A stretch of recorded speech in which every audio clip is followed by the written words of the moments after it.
Good morning, students. So today I'm going to start off with the sixth poem in your textbook, which is called The Patriot. So once I start the poem, please have your textbook with you and follow each word line by line. All right. So now if I have to give you a basic introduction of the poem, the name of the poem itself tells us patriot. What is patriot? What is the meaning of a patriot? Patriot is a person who dedicates his life for the country. He will do anything for the country. He will even sacrifice his life. Okay? So that is the meaning of patriot. Now the poem that we are going to learn today is something contradicting to the name of the poem. What do you understand when I say it's contradicting to the name of the poem? Patriot, as I said earlier, it means that somebody who's going to sacrifice, who loves the country so much that he's going to sacrifice anything for the country. But in this poem written by Sir Walter Scott tells us how this person is not a patriot. He is not at all towards his country. He doesn't love his country anymore. So that is what this poem describes. Okay, it describes the contradiction of the title of the poem. All right. The poem, can you all see the basic introduction of the poem? Please have your textbooks when you are watching the video. All right. The poem describes the plight of a person who does not possess any love or patriotic feelings towards his motherland. So what, as I said earlier, the plight of a person, that means the struggle that the person is going through. Struggle is nothing but how he is surviving, who does not possess any love or patriotic feeling towards his motherland, towards his country. He does not possess any love towards his country. Okay, so that is what we are going to see in this poem. So please follow when I am reading.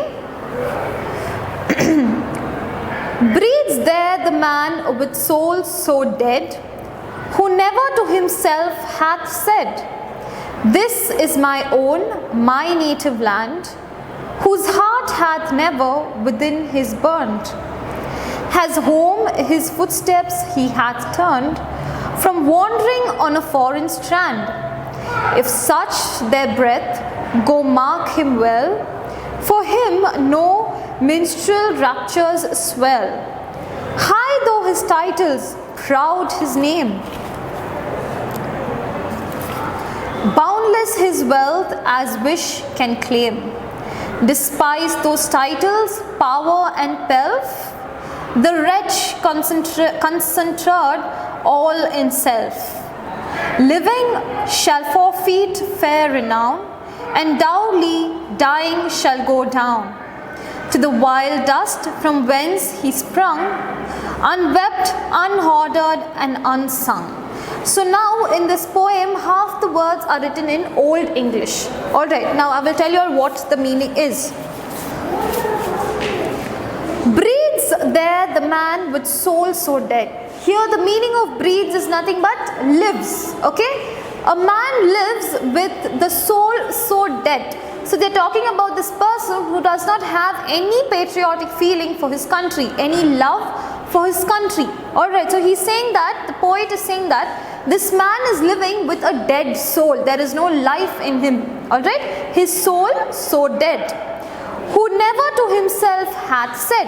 Hath here, the meaning of hath here is has. In Old English, the meaning of hath here is has.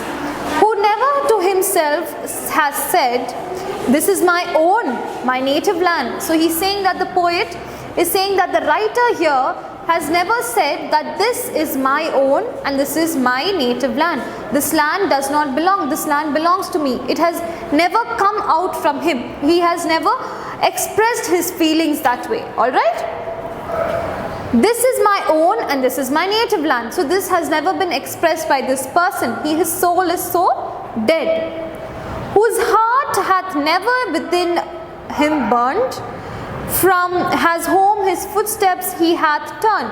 So he's saying that whose heart hath, as I said earlier, has never within him burnt, as home his footstep he hath turned. Okay, so he's saying he's never been excited to come back to his land. Now when you're going back to your home, when you have to go back from your school to, when you're going back from hostel to your house, you'll have that happiness, right, that excitement. Okay, you're going to go back to your hometown. hometown, you're going to visit your people. But this person has never showed that excitement at all. Okay, burnt, the meaning of burnt here is excited, alright. From wandering on a foreign strand, if such their breath go mark him well, for him no minstrel rapture swell, high though his titles, proud his name. So what he's saying is, from wandering on a foreign strand, strand is nothing but shore. You know what is a shore? A piece of land near the sea, that is called a shore, alright.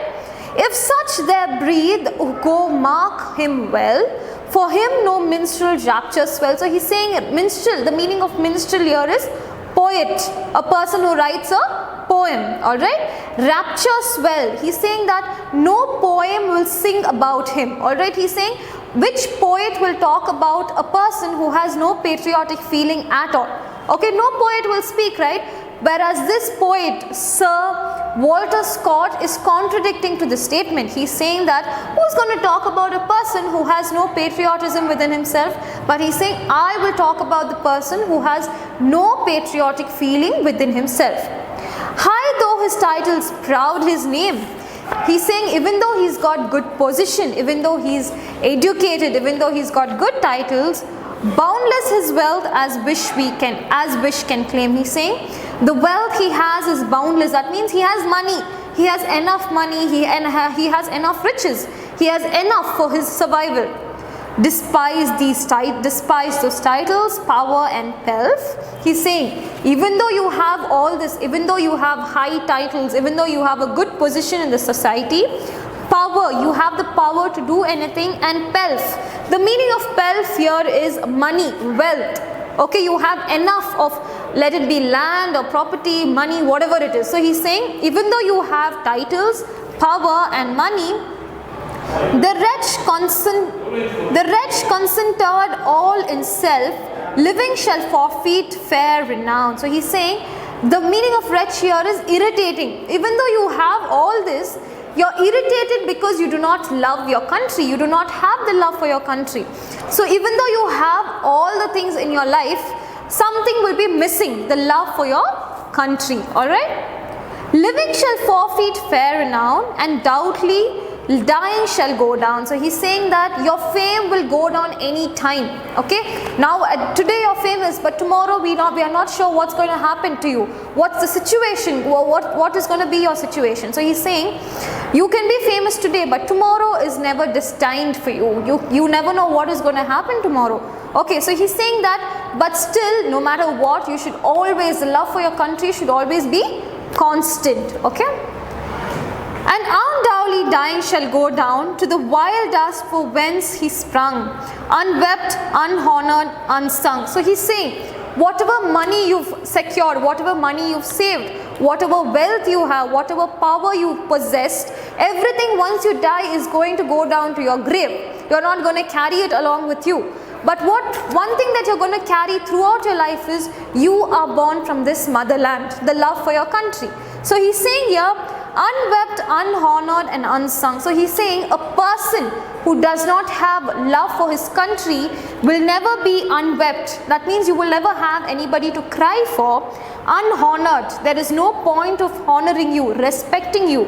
And unsung, you will never even be spoken about in future. Even in the future, no one will speak about you. That is what the poet here is trying to tell us. This is how the poet is concluding the poem. Okay, unwept, unhonored and unsung. That will be the state of you if you do not love your country. Okay, so this is about your poem. So I will be sending the notes of this poem on your WhatsApp group. Alright, so thank you students. See you all in my next video.